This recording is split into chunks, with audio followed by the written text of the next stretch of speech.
Morning, class. We study our next video. We're going to talk today about federalism, the relationship between the states and the United States government in sharing power.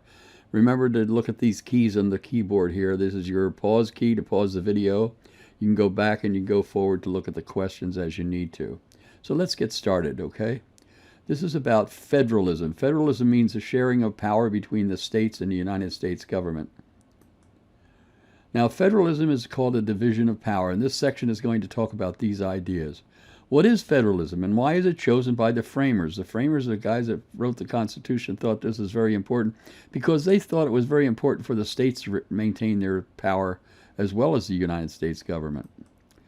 Also, what powers are delegated to and denied to the national government, and what powers are reserved for or denied to the states? What exclusive power does the national government have, and what concurrent powers does it share with the states? There are two words here. Exclusive means only, powers only given to the national government. Exclusive means power only. Concurrent means power that is shared. So if you share a power between the state and the United States, then it's a concurrent power. But if only one of the branches of government, either the U.S. government or only the state government has a power, then it's called an exclusive power. And what place do logical governments have in federal system?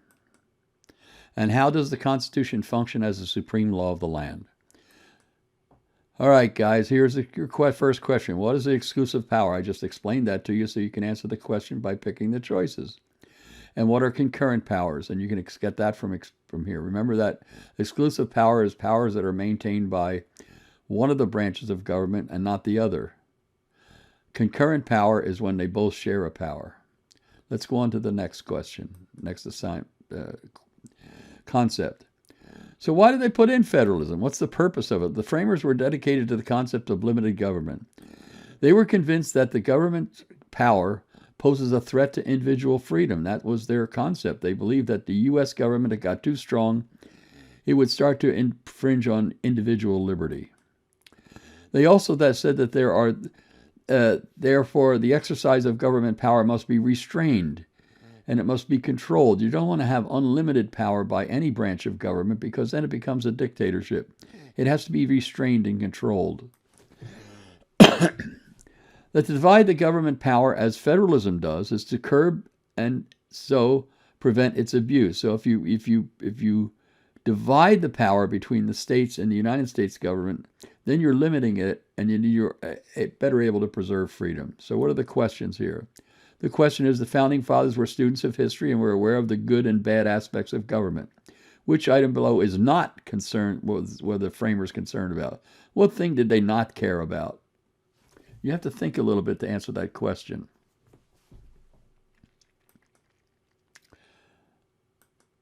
Federalism defined. Here's a definition of federalism. Federalism is a system of government in which the written Constitution divides the power of government on a territorial basis between the central and the national government and several regional governments, usually called states or provinces. So when it's divided on a territorial basis, that means that in one territory you have the U.S. government and one other territory you have the state government. So power is divided on a territorial basis by states, in other words, is what that means. So the Constitution provides for a division of powers, assigning certain powers to the national government and certain powers to the states. Okay, which item below is an example of federalism? And you have to answer the question by thinking about what we just talked about and then answer the question right here. Powers of the national government. Let's focus on the power that the national government has. The United States government is the national government. The national government is a government of delegated powers, meaning that it only has those powers delegated or granted to it in the Constitution. There are three types of delegated powers. So these are powers that only power the U.S. government has is the power given to it in the Constitution. And these are the three types of powers that they get. First, there's the express powers, those that are found directly within the Constitution. The Congress will declare war. That's an express power. It's written in the Constitution. It's right out there for you to see, and you can understand it. There are also implied powers. These are not really written into the Constitution, but they are they are reasonably suggested or implied by the express power. So any power that's suggested but not actually written into the Constitution would be an implied power. And then finally, there are inherent powers that belong to all national governments because it is the government of sovereign state within the world community. Every country is sovereign within the world. There are few inherent powers, with an example being the national government's ability to regulate immigration. Immigration is a power that every country has. United States, Canada, Mexico, Guatemala, Spain, Portugal, France, they all have inherent powers. That's every government has. They also have express powers written into the Constitution and implied powers that are suggested by the Constitution. So, which statement below is true? The U.S. government has very little power. The U.S. government has all the power. The states have more power than the United States, or the U.S. has only those powers given to it in the Constitution. Obviously, the answer to question 5 is D. Question 6, the power to regulate borders is an example of the Constitution. Number 7, the Constitution says that only Congress can declare war. What's that an example of? So there we have 3 questions, 5, 6, and 7. Let's talk now about powers denied to the national government, things the U.S. government cannot do. Powers that are denied to the national government in 3 different ways. Here's 3 ways that they do it. Some powers, as the power to lay taxes on exports, are prohibited in the freedom of religion. Speech, press, and assembly are expressly denied to the national government. So the U.S. government cannot tax exports. They can't tax. That's written in the Constitution. It's expressly written there. They can't tax anything you're shipping out of the country that you manufacture here and ship out. Also, they can't limit religion, speech, press, and assembly as defined in the First Amendment. Those are also powers that are denied to the national government. They can't mess around with your religion or your speech or your press or your assembly. Also, some powers are denied to the national government because the Constitution doesn't say anything about it. It's silent on the issue. And finally, some powers are denied to the national government because the federal system does not intend the national government to carry out those functions. So, the U.S. government has the power to do what? Establish a church, deny people the right to free thought, tax exports, or control its borders. What power does the U.S. government have of all of those?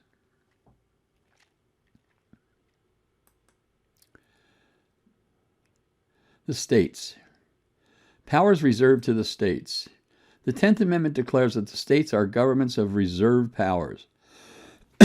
What means that the states have all the power except those that are delegated to the United States in the 10th Amendment. The reserved powers are those powers that the Constitution does not grant to the national government, does not give to the U.S. government, and does not at the same time deny to the states. These are powers that are denied to the states. These are reserved to the states. So the states can have these reserved powers, or the powers the Constitution doesn't give to the U.S. government, then they automatically belong to the states have those powers if the U.S. government doesn't have the power. What are powers denied to the states? Well, just as the Constitution denies many powers to the national government, it also denies many powers to the states. Powers denied to the states are denied in much the same way that powers are denied to the national government, both expressly and inherently. In other words, things that are written down in the Constitution that are denied to the states. The power to declare war, we've talked about that before. States can't declare war. So the Constitution reserves certain specific powers to the government. Which amendment says that the government only has the power reserved to it in the Constitution? What amendments talks about that? And I just explained that to you. Which statement below is true? The Constitution denies certain powers to the states as well as the United States. The Constitution denies powers to the U.S. government but does not deny power to the states. The Constitution does not deny powers to the U.S. or to the states. Or the U.S. and the state governments have the same powers. Think about that one. And the answer is A.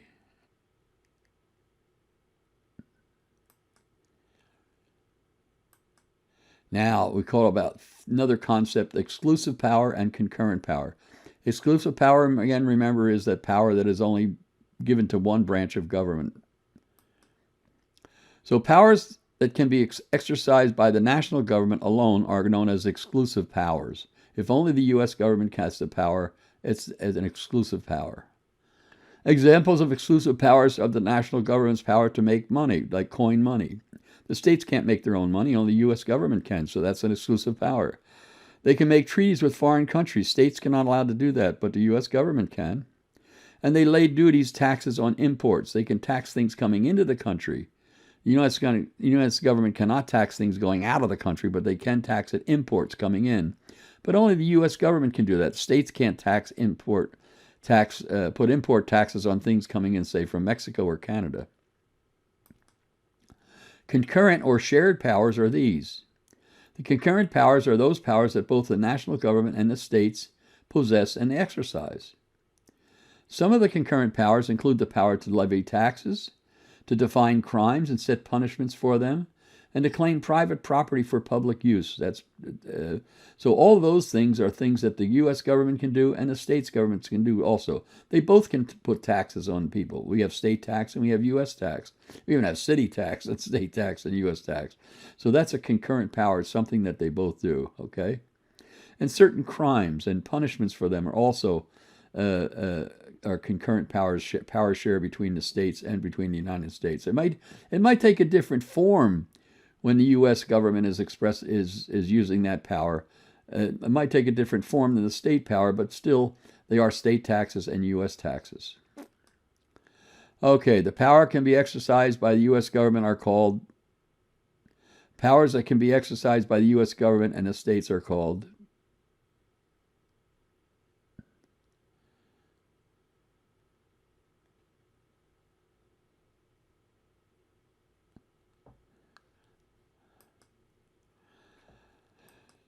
all right, the federal system and local governments. There are about 87,000 units of local government in the United States today, about 87,000. Each of these local units is located within one of the 50 states, like your city. Each state has created these units through its constitution and its laws. It's the states that create the cities.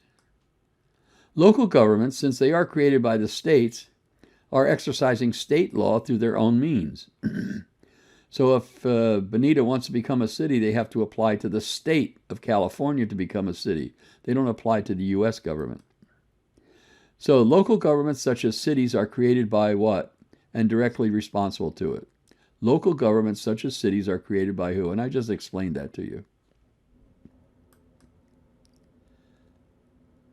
The division of power. The federal system determines the way that powers are divided and shared between the national and the state governments. And here's a cute little chart here that really explains everything. So you've got delegated powers of the national government.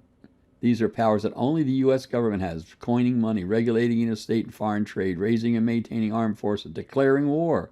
All of these things, conducting foreign relations, all these are only things that the U.S. government can do. The states can't do those. The state has power to regulate trade and business inside the state. So if you have a business and it doesn't do business outside the state, it only does business inside your state, then that's exclusive power of the states, reserved to the states. Public schools are really a matter for the states to get involved in, not the U.S. government. Pass license requirements for professionals, so that if you're a cosmetologist or if you're a hairdresser and you want to get a license, you have to do that. If you're an electrician, you want to get a license, you have to get that from the state. They regulate alcoholic beverages. They conduct elections. This is an important one, especially in the business today. That is a power reserved to the states, conducting elections. It's not the U.S. government's power to get involved in conducting elections. It's only a state matter. And they establish local governments also. So if a city wants to become a city, if an area wants to become a city, they apply to the state. So those are state powers, not U.S. powers. Powers that they both share, that are national government and the states share, are levying and collecting taxes, borrowing money, establishing courts, defining crimes and punishments, and claiming private property for public use. If they need to use part of your property to widen a street, it's called eminent domain, and then they can do that. So those are powers that are concurrent powers, powers that are shared by the U.S. government and the states. So here you've got a little chart. It shows you delegated powers of the national government, concurrent powers, shared powers, and state powers. So these are national government powers, state powers, and powers that are shared, just like the chart you have over here. This is just like this chart Got it? Coining money. Who has the power to do it? Is that A, B, or C? Who has the power to coin money? Well, we know that the national government is the only one that can coin money, so 14 would be A.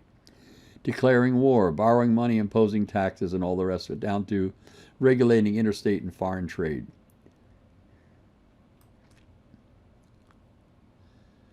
The supreme law of the land. The Supremacy Clause of the Constitution establishes the Constitution of the United States as the supreme law of the land. You cannot contradict the Constitution. And so here you have a chart showing the Supremacy Clause in action. Here's an example of a state project. Okay, they're going to ensure tanker safety. You're going to make laws. So the city and the county charters and ordinances, they depend on state statutes. Okay, Washington State passes a statute to help ensure that oil tanker safety. Okay, now it has to comply with the state constitution. If it doesn't comply with the state constitution, you can't have a statute in the state or a city-state.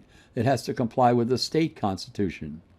Then the state constitution has to comply with acts of Congress and treaties. Congress also enacts laws governing oil tanker safety. So you got Washington State making laws about tanker safety, and it's the U.S. government making laws. That's a shared power. But those acts of Congress and treaties, they depend on the U.S. Constitution. The U.S. Constitution is supreme. If any of these violate the U.S. Constitution, they cannot exist. So in the U.S. versus Locke, the Supreme Court ruled that federal law supersedes Washington state law. So if this Washington state law does something to interfere with the U.S. Constitution, it is knocked out. None of these can exist without it. It's all a hierarchical type of a situation. So Bonita wants to become a city. They need a charter to become a city. What government do they get a charter from? Sometimes United States law and state law are in conflict. Which Supreme Court case settled the matter by declaring the U.S. law is supreme over state law? And I just explained that to you also. Well, I want to thank you for your attention and your support. You're a great class, and we want to get going and get you to graduate, guys, okay?